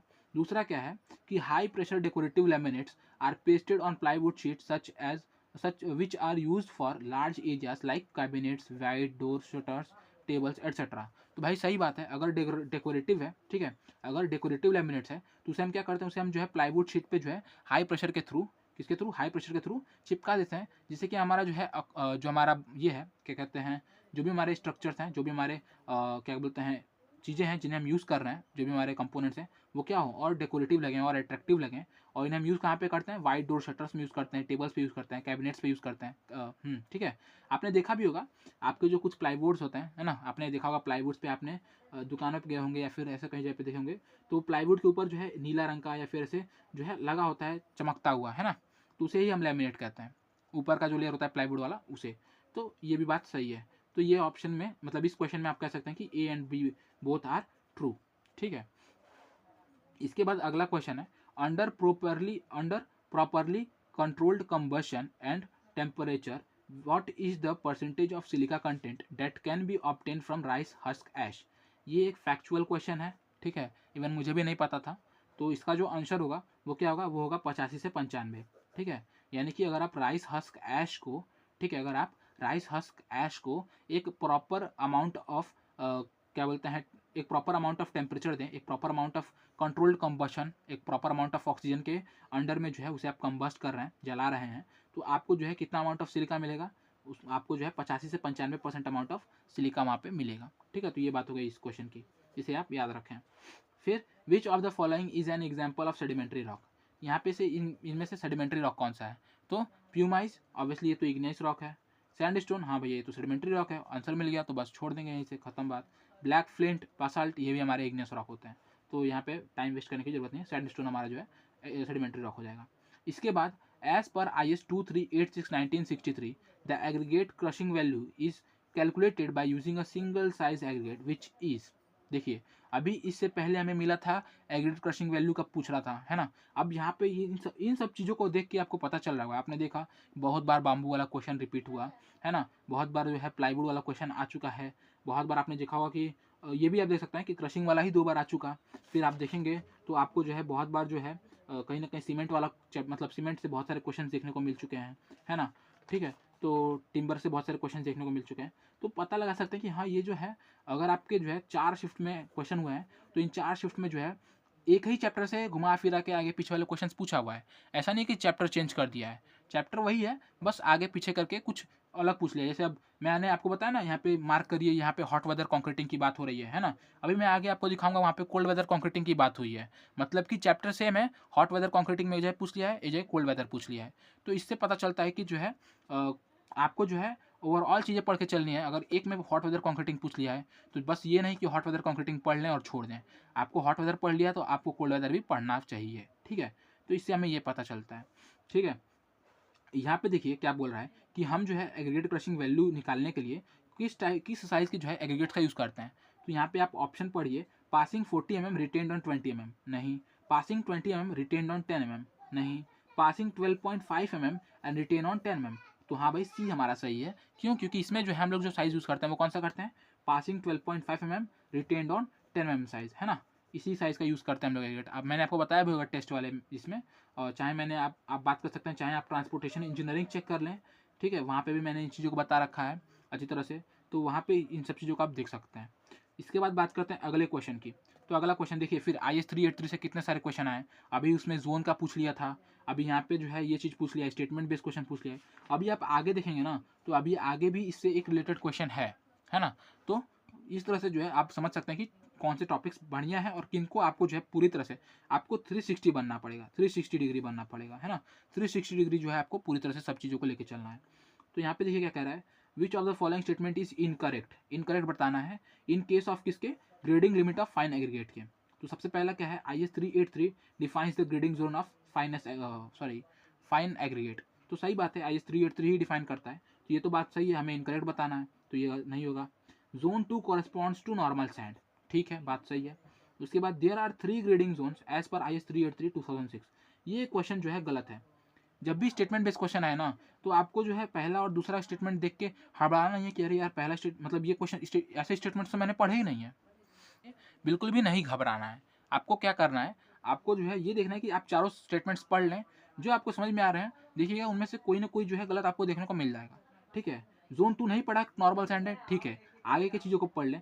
आगे की चीज़ों को पढ़ा, there are 3 grading zones as per IS 383/2016, मैंने आपको बताया था कि यहाँ पे 4 ग्रेडिंग जोन्स होती हैं, तो ये ऑप्शन जो है आपका, मतलब ये स्टेटमेंट करेक्ट इनकरेक्ट है, जिसकी वजह से हम इसे आंसर कह सकते हैं, ठीक है। तो ये बात हो गई। Zone 3 corresponds to finer sand than zone 2, तो ये चीज़ मैंने आपको बता रखी थी कि भाई जिस तरह से आप जोन 4 की तरफ बढ़ेंगे उस तरह से आपको फाइननेस देखने को मिलेगा। तो जोन 3 जो होगा क्या होगा, मोर फाइनर होगा इन कंपेरिजन ऑफ जोन 2 के, ठीक है। तो ये भी बात मैंने आपको बता रखी थी। इसके बाद बात करते हैं अगले क्वेश्चन की। अगला क्वेश्चन क्या है कि which material is used for shuttering equipment that requires very little maintenance and can be used for years, है ना। मतलब कि इनमें से कौन सा मटेरियल है जिसे हम शटरिंग के लिए यूज़ कर सकते हैं, है ना, और उसमें हमें बहुत कम मेंटेनेंस देना पड़ता है और बहुत सारा मतलब काफ़ी अच्छे टाइम के लिए उसे हम यूज़ कर सकते हैं। तो पहला है क्या, इपॉक्सी प्लाई, तो नहीं, इसे नहीं यूज़ कर सकते। दूसरा टिम्बर, टिम्बर तो पहले मतलब 2 ही बार में, 1-2 बार में ही ख़त्म हो जाता है। तीसरा स्टील, हाँ ये चीज़ पढ़ रखा है हमने कि हाँ स्टील जो है काफ़ी अच्छा चलता है, काफ़ी कई सालों तक चलता है और इसमें जो है बहुत कम मेंटेनेंस देनी पड़ती है ना। तो यही जो होगा हमारा ऑप्शन सही होगा। प्रेस्ड बोर्ड भी हम लोग नहीं यूज़ करते, बोर्ड है ना, तो ऑब्वियसली प्रेस्ड बोर्ड हो गया, प्लाई हो गया, टिम्बर हो गया, इसे हम ज़्यादा टाइम तक यूज़ नहीं कर सकते। बहुत यूज़ करेंगे तो आप 5 बार यूज़ कर लेंगे, उसके बाद तो है इसमें इतनी सारी कीलें हो जाएंगी, ये जो है लोड की वजह से जो है, वाटर कंटेंट की वजह से, क्योंकि ऑब्वियसली आप जो है शटरिंग कर रहे हैं तो वहाँ पे जो है सीमेंट में वाटर कंटेंट अवेलेबल होगा, जो कि कहीं ना कहीं टिम्बर को अफेक्ट करेगा ही करेगा, आपको पता ही है, ठीक है। तो ये भी चीज़ होता है। तो डिटोरिएशन जो होता है वो काफ़ी जल्दी देखने को मिलता है हमें टिम्बर में, ठीक है। और स्टील में यही चीज़ अच्छी होती है कि ये जो है काफ़ी ड्यूरेबल होता है। अब अगला क्वेश्चन की बात करें तो as per IS 1203 1978 in the penetration test of bitumen a standard tapered needle is use to calculate, है ना। इसमें पूछ रहा है कि अगर बिटुमेन है, ठीक है, अगर बिटुमेन है और बिटुमेन में अगर हम पेनिट्रेशन टेस्ट कर रहे हैं स्टैंडर्ड टेपर्ड नीडल से, तो इससे हमें क्या पता चलता है? तो इससे हमें सॉफ्टनिंग पॉइंट पता चलता है क्या? तो इसे तो हम रिंग एंड बॉल ऑपरेटर से करते हैं, तो ये तो गलत हो गया। फिर कंसिस्टेंसी ऑफ बिटुमेन बाइंडर, हाँ ये पता चलता है, कंसिस्टेंसी के बारे में पता चल जाता है। आपको मैंने बताया था ना, कंसिस्टेंसी होती है कि अगर आप स्टैंडर्ड टेपर नीडल से अगर बात करें कि नीडल जो है कितना पेनिट्रेट कर रहा है, ठीक है, तो 1 mm को जो है हम लोग 10 यूनिट्स में बांट के रखे रहते हैं। अगर 3 mm तक आपका पेनिट्रेशन कर रहा है तो इसे हम 30 to 40 वाला कहते हैं, है ना। इस तरह से करके मैंने आपको बताया था। तो ये जो है वही चीज़ यहाँ पे पूछा जा रहा है, consistency of bitumen binder. The required quantity of colour, तो ये भी गलत है। बाइंडर कैपेसिटी, तो ये भी गलत है। तो ये जो है दूसरा ऑप्शन आपका सही हो गया। इसके बाद जो है अगले क्वेश्चन की बात करें तो in the case of dash a brick work is not measure in metre cube, यानी कि इनमें से कौन से ऑप्शन में जो है हम लोग अपने ब्रिक वर्क को मीटर क्यूब में नहीं नापते हैं। ये जो क्वेश्चन है वो आपका एस्टिमेशन का है, बट यहाँ पे मतलब एट रैंडमली या फिर अनफॉर्चुनेटली आप कह सकते हैं कि ये आ गया है, मैंने लिख लिया क्योंकि ब्रिक वर्क मैंने देखा तो मैंने कहा कि ठीक है लिख लेते हैं। तो देखिए क्या होगा कि ब्रिक वर्क इन आर्चेस, तो इसको हम लोग मीटर क्यूब में नापते हैं। 1 और मोर देन 1 ब्रिक वॉल, मतलब कि अगर थिकनेस उसका 1 या फिर 1 से ज़्यादा है 1, तो उसे भी हम मीटर क्यूब में ही नापते हैं। रेनफोर्स्ड ब्रिक वर्क है तो इसे भी हम लोग मीटर क्यूब में ही नापते हैं। बट अगर आपका ऐसा ब्रिक है, अगर आपका हनी को मतलब क्या कहते हैं उसे, हनीकॉम्ब क्या बोलते हैं, वॉल है, हनीकॉम्ब वॉल है, या फिर हाफ ब्रिक थिक वॉल है, तो इसे हम लोग जो है मीटर स्क्वायर में नापते हैं, ठीक है। तो ये जो है ऑप्शन आपका सही हो जाएगा। ये एस्टिमेशन का क्वेश्चन है, एस्टिमेशन आप रिवाइज करेंगे तो वहाँ पे आपको देखने को मिल जाएगा। इसके बाद अगला क्वेश्चन है the process used for the manufacturing of cement can be classified into dash types. तो 2 टाइप्स, एक ड्राई मतलब एक जो होता है ड्राई मेथड होता है, एक जो होता है वेट मेथड होता है, यही 2 मेथड्स होते हैं हमारे सीमेंट के लिए, मैंने आपको बताया था। तो यहाँ पे जो है सिर्फ और सिर्फ 2 होगा। फिर अगले क्वेश्चन की अगर हम बात करें तो which of the following does not represents the grade of bitumen based on viscosity, ठीक है। विस्कोसिटी के अगर बात करें on the basis of viscosity, तो इनमें से कौन सा जो है हमारा ग्रेड नहीं है ना। तो यहाँ पे देखिए ऑप्शन 5 ऑप्शन दे रखे हैं मैंने, VG10, VG20, VG30, VG40 और VG50। यहाँ पे जो है VG50 जो है वो आपको नहीं देखने को मिलता, ऐसा कोई ग्रेड नहीं होता, है ना। तो ये आपका ऑप्शन सही हो जाएगा। और यहाँ पे जो है मैंने इन डिफरेंट जो ग्रेड्स हैं उनके बारे में भी कुछ बता रखा है, क्या कि जो आपका VG10 होता है ना वो इमल्सिफाइड होता है, या फिर आप कह सकते हैं कि मॉडिफाइड बिटुमेन प्रोडक्ट होता है। इमल्सिफिकेशन का मैंने मतलब आपको बता रखा है पिछले में, ठीक है, कि मतलब बताया था ना कि 2 ऐसे लिक्विड जो इमिसिबल हों उनका यूज़ करते हैं तो हमें इमल्सिफिकेशन देखने को मिलता है।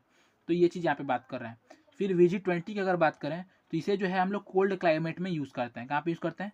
कोल्ड क्लाइमेट में VG20 का यूज़ करते हैं। उसके बाद VG30 की अगर बात करें तो VG30 का हम लोग यूज़ कहाँ पे करते हैं? जहाँ पे हमें हैवी ड्यूटी बिटुमेन पेमेंट बनाना होता है, ठीक है, अच्छा खासा जो है बिटुमेन पेमेंट बनाना होता है हैवी ड्यूटी, तो उसे हम VG30 यूज़ करते हैं। और वहीं पे अगर हम बात करें VG40 की, तो इसे हम हाईली स्ट्रेस्ड एरिया में यूज़ करते हैं, लाइक टोल प्लाजाज, है ना, टोल प्लाजाज या फिर ऐसे जगह पे जहाँ पे जो है गाड़ी आके ज़्यादा अच्छा खासा वियरिंग देते हैं, सब ज़्यादा अच्छा खासा लोड आता है ना, ब्रेकर्स ज़्यादा होते हैं, तो वहाँ पे जो है टियर एंड वियर ये सब चीज़ें देखने को ज़्यादा मिलती हैं, तो इसलिए वहाँ पे हम लोग जो है VG40 का यूज़ करते हैं हाईली स्ट्रेस्ड एरिया में, ठीक है। तो ये बात हो गई। इसके बाद बात करते हैं अगले क्वेश्चन की, the constituent of paints in suspension are held by which vehicle that also helps in evenly distribution. तो आपको पता है, यहाँ पे ऑप्शन देखेंगे तो आपको पता चल जाएगा क्या आंसर सही होगा इसका। ऐसा कौन सा कॉन्स्टिट्यूएंट है जो क्या करता है, जो पेंट को सस्पेंशन में रखता है, ठीक है, और इवनली डिस्ट्रीब्यूशन होने में मदद करता है? बेस, तो बेस तो बल्क होता है और ओपेक्यू जो है पता मतलब ओपेक्यू ट्रांसपेरेंट एक बेस प्रोवाइड करता है, तो ऐसा इसमें हमने नहीं पढ़ा, तो ये ऑप्शन गलत। पिगमेंट तो कलर प्रोवाइड करता है, इसमें ऐसा कुछ नहीं होता है। प्लास्टर ऑफ पेरिस, तो इसे भी हम लोग यूज़ नहीं करते इस तरह से। बाइंडर जो है आपका सही ऑप्शन हो जाएगा, ठीक है। ये इस तरह से आप इसे सॉल्व कर सकते हैं। फिर अगला क्वेश्चन है which of the following option, ठीक है, which of the following option explains the effect of cold weather on concrete. जैसा मैंने आपको बताया था, हॉट वेदर कॉन्क्रीट वाला बताया ना, अब देखिए कोल्ड वेदर कॉन्क्रीट आ गया। तो कोल्ड वेदर कॉन्क्रीट में जो है हमें कौन से जो है इफेक्ट देखने को मिलते हैं, तो आप देख सकते हैं delay in setting and hardening, तो ऑब्वियसली है ना, टेम्परेचर बढ़ा तो हमारा सेटिंग स्ट्रेंथ टाइम बढ़ गया ना, सेटिंग टाइम घट गया, सेटिंग बहुत तेज़ी से हुई। उसी तरह से अगर टेम्परेचर घटा तो हमारा सेटिंग टाइम बढ़ जाएगा, हमारा डिले होगा सेटिंग में, तो ये चीज़ हमें देखने को मिलेगा। Freezing of concrete at early age, तो ये भी हमें देखने को मिलेगा, फ्रीज हो जाएगा हमारा कॉन्क्रीट, है ना, जो वाटर उसमें है वो फ्रीज हो जाएगा, तो ये भी देखने को मिलेगा। अल्टरनेट फ्रीजिंग एंड थॉइंग भी हमें देखने को मिलेगा। तो ये तीनों जो है हमारे कोल्ड वेदर कॉन्क्रीटिंग के ही इफेक्ट हैं, इसलिए ये तीनों जो है हमारे सही हो जाएंगे। ठीक है। अच्छा, अब हम बात करते हैं अगले क्वेश्चन की। अगला क्वेश्चन क्या है, before stone seasoning dressing of stones is done as it provides. ठीक है, ये भी एक तरह का स्टेटमेंट बेस्ड क्वेश्चन ही है। ठीक है, स्टेटमेंट बेस्ड क्वेश्चन ही है। इसमें पूछा है क्या कि इनमें से जो है कौन सा मतलब बिफोर स्टोन सीजनिंग करने से पहले, है ना, स्टोन सीजनिंग करने से पहले हम लोग ड्रेसिंग ऑफ स्टोन करते हैं तो उसे हमें क्या क्या मिलता है। तो सबसे पहला तो यूनिफॉर्म अपीयरेंस हमें देखने को मिलता है ना, गुड मोर्टार जॉइंट मिल जाता है। ठीक है, प्रॉपर बेडिंग मिल जाता है ना, रखने के लिए। ऑब्वियसली टेढ़ा मेढ़ा था, आपने अच्छे तो थोड़ा सा मतलब रफिंग ये कर दिया, ड्रेसिंग कर दिया, तो आप जो है उसको अच्छी तरह से रख पा रहे हैं, है ना। यहाँ वहाँ जो है स्टेबिलिटी उसकी बढ़ जाती है, गुड मोर्टार जॉइंट मिल जाता है ना, फिर यूनिफॉर्म अपीयरेंस मिल जाता है, तो ये चीज़ें मिल जाती हैं। अगला है पुअर वाटर एब्जॉर्प्शन। तो पुअर वाटर एब्जॉर्प्शन मिल सकता है क्या, ड्रेसिंग करने से हमें जो है पुअर वाटर एब्जॉर्प्शन का किसी भी तरह का रिलेशन नहीं है, तो ये जो है गलत हो जाएगा। ठीक है, तो इस तरह से हम इसे सॉल्व कर सकते हैं। फिर एक और क्वेश्चन आया था ब्लेन शेयर परमेबिलिटी टेस्ट से, तो इसे मैंने यहाँ पे नहीं किया, ठीक है, क्योंकि पढ़ लिया है तो फिर क्या एक बार एक ही चीज़ ज़्यादा करना। अगला क्वेश्चन क्या है, silt content in fine aggregate leads to. अगर सिल्ट कंटेंट हम मिला रहे हैं फाइन एग्रीगेट में तो हमें क्या देखने को मिलेगा, increase shrinkage, increase durability, excellent bond character और डिक्रीज परमिएबिलिटी। तो देखिए इसमें जो है हमें क्या देखने को मिलेगा, तो क्योंकि आपने जो है यहाँ पे सिल्ट कंटेंट बढ़ाया है ना, सिल्ट कंटेंट बढ़ाया है, और सिल्ट कंटेंट जो है किसी भी तरह से आपको जो है स्ट्रेंथ प्रोवाइड नहीं करता, हमें पता है ना। तो स्ट्रेंथ प्रोवाइड नहीं करता तो हमें जो है ड्यूरेबिलिटी भी किसी तरह का नहीं दे पाएगा, है ना, ड्यूरेबिलिटी हमें नहीं दे पाएगा। एक्सीलेंट बॉन्ड कैरेक्टर, तो एक्सीलेंट बॉन्ड कैरेक्टर, बॉन्ड हमें देना है ना। बॉन्ड के लिए हमें जानते हैं क्या कि सिल्ट कंटेंट जो है वो आपको एक्सीलेंट बॉन्ड कैरेक्टर भी नहीं दे पाएगा, क्योंकि ऑब्वियसली आपको पता है कि इसके जो सरफेस होता है वो रफ नहीं होता है ना, सिल्ट है भाई, इतना भी रफ नहीं होता है, ठीक होता है, छोटा फाइन पार्टिकल है, तो ये हमें एक्सीलेंट बॉन्ड कैरेक्टर भी नहीं प्रोवाइड कर पाएगा। ठीक है, परमिएबिलिटी, डिक्रीज परमिएबिलिटी, तो नहीं, परमिएबिलिटी हमारा इंक्रीज हो जाएगा ना, परमेबिलिटी हमारा क्या हो जाएगा, इंक्रीज हो जाएगा। ऐसा कैसे, तो आपने क्या किया, आपने जो है फाइन एग्रीगेट में जो है सिल्ट कंटेंट को जो है यूज़ किया, है ना। Silt content in fine aggregate leads to, अगर इसमें जो है आपने फाइन एग्रीगेट में सिल्ट कंटेंट को यूज़ किया है तो वहाँ पे आप देखेंगे कि क्योंकि सिल्ट कंटेंट छोटे छोटे पार्टिकल्स होते हैं, तो वो क्या करेंगे, वो जो है कहीं ना कहीं जो है पोर्स को बढ़ा देंगे, है ना। आपको पता है कि कोर्स एग्रीगेट, आप एक नॉर्मल सा क्वेश्चन है जिसको आप लोग कमेंट कीजिएगा, कोर्स एग्रीगेट जो है ज़्यादा पोरस होता है कि फाइन एग्रीगेट ज़्यादा पोरस होता है ना। तो आपको पता होगा कि फाइन एग्रीगेट जो है वो ज़्यादा पोरस होता है, तो ज़्यादा पोरस होगा तो परमेबिलिटी भी तो ज़्यादा होगा, है ना। तो वही चीज़ जो है हमें यहाँ पे देखने को मिल जाएगी। तो इस तरह से अगर आप देखेंगे तो जो एट द एंड जो आपका ऑप्शन बचता है वो कौन सा बचता है, इंक्रीज श्रिंकेज। ये क्या करता है, श्रिंकेज को बढ़ा देता है। ऐसा क्यों, तो ऑब्वियसली क्योंकि पोरस है, पोर्स बढ़ा रहा है, तो पोरस है, पोर्स बढ़ा रहा है, तो इसमें वाटर कंटेंट आएंगे पोर्स में, और फिर जब वो निकलेंगे तो हमारा जो है श्रिंकेज जो है ज़्यादा देखने को मिलेगा। तो इस तरह से इस क्वेश्चन को हम लोग सॉल्व करेंगे। इसके बाद अगला क्वेश्चन है, enquiring of stone that is sand stone, lime stone, marble, slate etcetera sedimentary rock by which method. मतलब कौन से मेथड से करेंगे, तो बताया था ना, किससे करेंगे, वेजिंग से करेंगे। तो ये तो मैंने आपको समझा रखा है, तो यहाँ पे टाइम वेस्ट नहीं करेंगे हम लोग। अगला क्वेश्चन है, in which type of dressing are only the edges of a stone block levelled with the help of hammer. ठीक है, with the help of hammer हम लोग स्टोन ब्लॉक को जो है रफ ड्रेसिंग कर रहे हैं एजेस को, ठीक है, सिर्फ और सिर्फ एजेस के कर रहे हैं, तो उसे हम लोग किस तरह का ड्रेसिंग कहेंगे, तो उसे जो हम लोग क्या कहते हैं, पिच ड्रेसिंग कहते हैं, रफ टूलिंग कहते हैं, चीजल ड्राफ्टिंग कहते हैं, या फिर हैमर ड्रेसिंग कहेंगे। तो इसे जो है हम लोग पिच ड्रेसिंग कहेंगे, क्या कहेंगे, पिच ड्रेसिंग कहेंगे।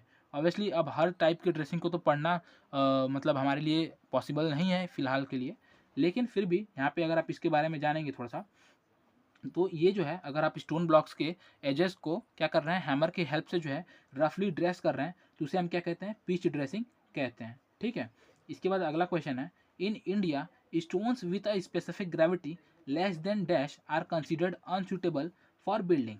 मतलब कि कितने से स्पेसिफिक ग्रेविटी अगर आपका कम होगा तो आप जो है स्टोन को कह देंगे कि हाँ ये बिल्डिंग पर्पज़ के लिए या फिर एज अ बिल्डिंग मटेरियल जो है ये ठीक नहीं है, इसका यूज़ नहीं करेंगे। तो 3.6, 3.2, 2.4 और 2.8।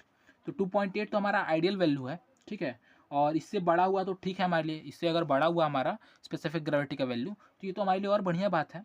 बट इससे छोटा मतलब कौन सा, 2.4। अगर आपका वैल्यू क्या है, 2.4 से छोटा है स्पेसिफिक ग्रेविटी का, स्टोन का स्पेसिफिक ग्रेविटी, तो आप उसे कह देंगे कि हाँ भाई ये जो है हमारा प्रॉपर या फिर अनसूटेबल है building material, as a building material. ठीक है, तो इसे आपको याद रखना है 2.4। अब अगर आप बात करें इसी क्वेश्चन में वाटर कंटेंट भी पूछता है मेरे भाई, तो वाटर कंटेंट की अगर बात करें तो 10% से अगर ज़्यादा वाटर कंटेंट रहेगा तो उसे हम रिजेक्ट कर देंगे। ठीक है, चलिए अब बात ये है अगले क्वेश्चन की।